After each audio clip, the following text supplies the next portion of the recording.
Bhagavad Gita. I'm sure you have heard these words before. Whether you are in India or you are abroad, maybe you are not an Indian citizen. But Bhagavad Gita is something which is revered as an ancient wisdom. It is revered as the source of knowledge, source of answers to many, many people. And this is the first episode of our podcast together. Remember, it's a journey. It's a journey where me and all of you are going to go through the different shlokas of Bhagavad Gita.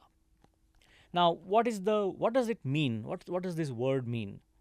Well, Bhagavad means the God. Some people also say Bhagavad means something that the Bhagwan has spoken, something that the God has spoken himself. And Gita means a song. So you can say this is the song of the divine. This is one way to look at it. Now, when we say Bhagavad, why is it important? Why is the Gita so important? Let me tell you a couple of reasons. In the Indian scriptures, you will find different kinds of texts. Texts that describe what God is, what He is capable of, and what kind of miracles He has performed, and how the God takes care of each and every one of us. But then there is some mortal human describing the eternal God. Let's take an example of a famous personality. And since we are taking examples, let me take the example of Sachin Tendulkar. If you wanted to know about Sachin Tendulkar, would you read a book written by some foreigner who's going to talk about Sachin Tendulkar? Or would you read a book which was written by Sachin himself, where Sachin explains his journey and how he studied for cricket and how he has been through many challenges? I'm sure your answer will be the second book, where Sachin speaks about himself. And that is exactly what's happening in Bhagavad Gita. Sri Krishna speaks about dharma. He speaks about the knowledge. He speaks about gyan, and he speaks about many, many topics where he describes his divine personality. He describes why does the God take avatara? What is the purpose of that? All of these things we get to know in Bhagavad Gita. Gita is in a format of Q&A. I'm sure whichever website you go to these days, you will find a small section there. It's called FAQ. Have you seen that? FAQ? Right? What is FAQ? FAQ is frequently asked questions. Because we have specific questions and we see the answer to that question, we get a light bulb moment and we say, oh yeah, this is what they meant.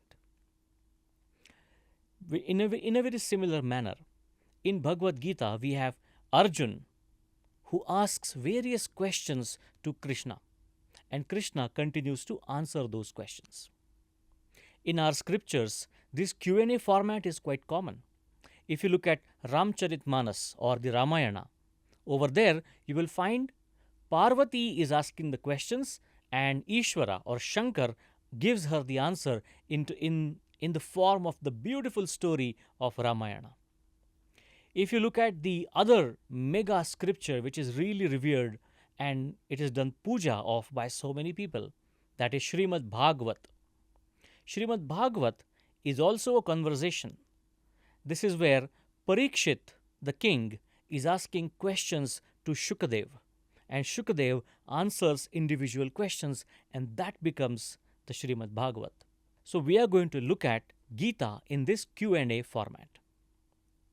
Now you might be thinking, but Aniket, there are hundreds of other podcasts and videos out there. Why should I be watching this video? Or why should I be listening to your podcast? Well, it's all about the perspective. We live in an era where knowledge is eroding because of AI. In a recent study that was conducted, they found that the people who use AI all the time, their brain functionality has reduced. And This is where we get fooled and we get caught up in the convoluted realities being presented by many, many tools. And in these kind of times, when you are facing a dilemma, should I do this or I should not? Who will tell me? Who will guide me? Maybe you are facing a job loss right now. Every day we see that news. We see the news in the websites and in the papers. Thousands of people are getting laid off by the different companies.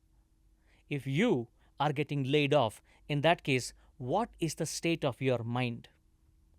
Would you want to keep your mind calm and composed and be able to take the most logical and the best decisions? In that case, Bhagavad Gita becomes our friend. Bhagavad Gita becomes our map that we follow. How did we actually get the Gita?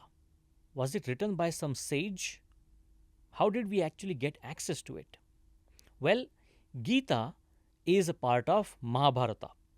I'm sure you must have watched the TV show on the OTT platform these days. There are so many variations of Mahabharata.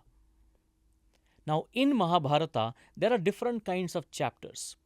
Every chapter is called as a parva. A parva is a specific time frame in the storyline of Mahabharata. Within all of those parvas, there is one specific parva called the Bhishma Parva. This is where the mega epic battle of Mahabharata is going to get started. You have got Kauravas on this side, Pandavas on the other side. Both the armies are going to collide and the war is going to start, my friends.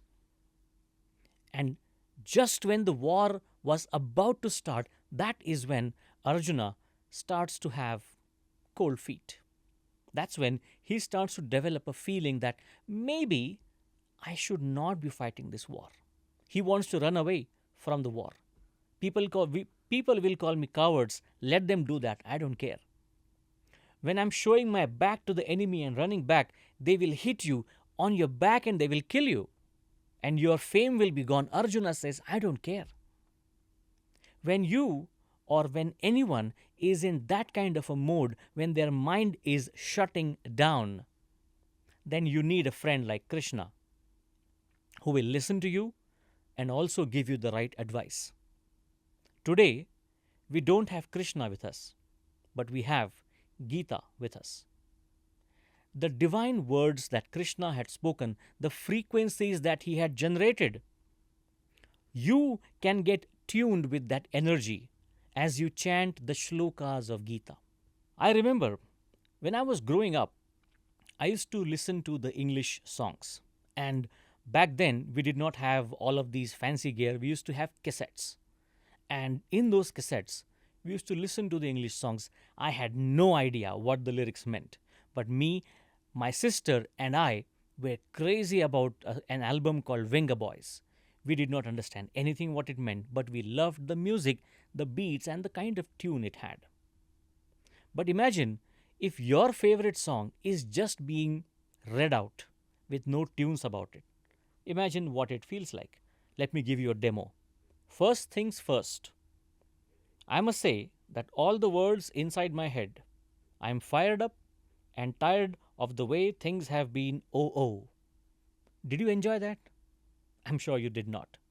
But then the original song, which is called Believer, it says, first things first, I must say all the words inside my head. I'm fired and tired of the way the things have been. Oh.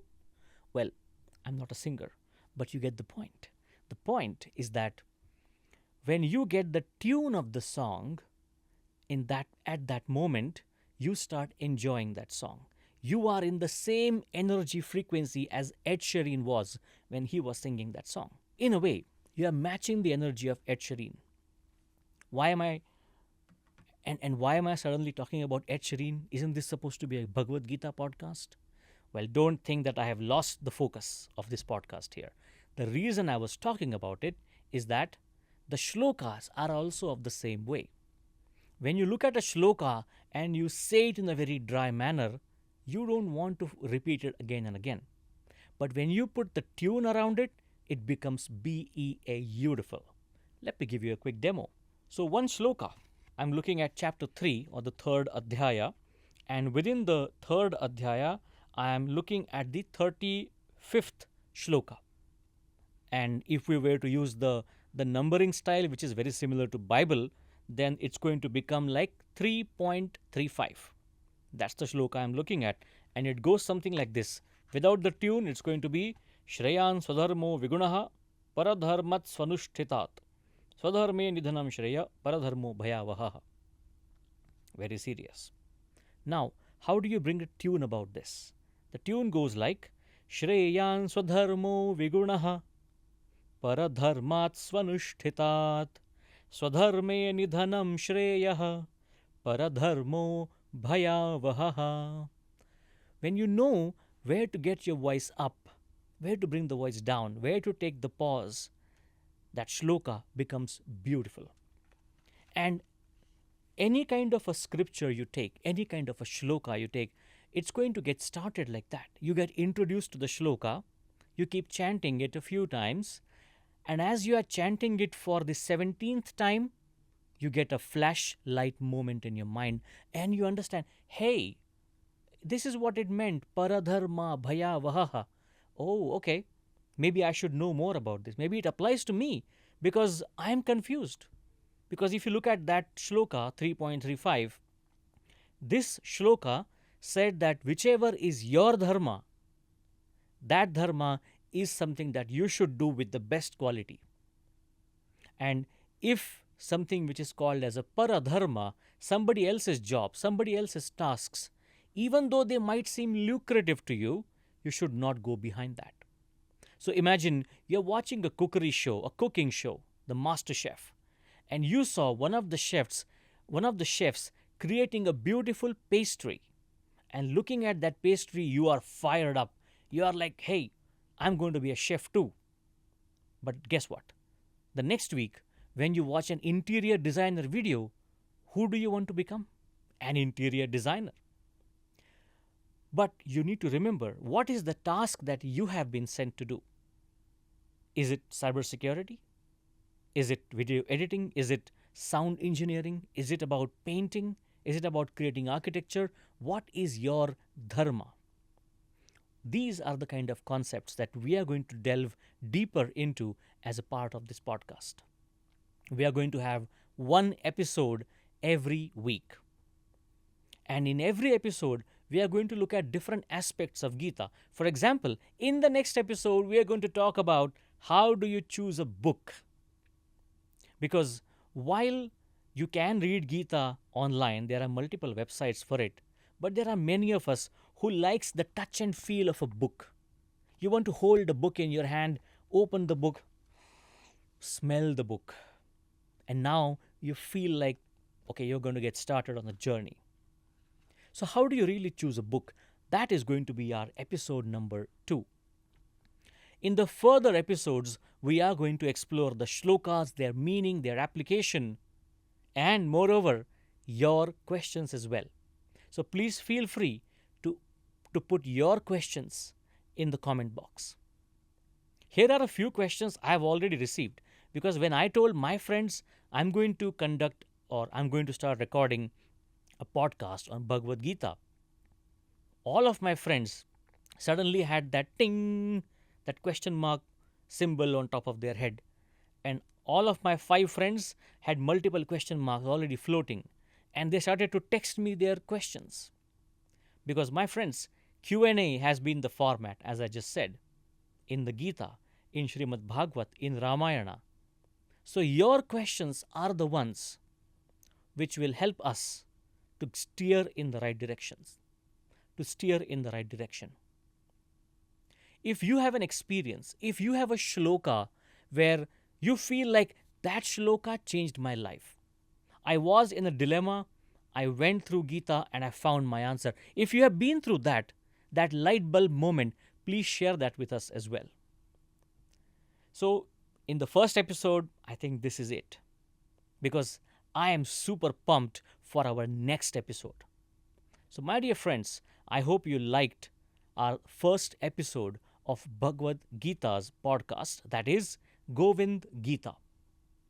This is Aniket Amdekar signing off from the first episode of Govind Gita. I will look forward to see you in the next one. But in the meantime, don't forget to like, share, and subscribe to our channel so that your questions meet Krishna constantly. Thank you.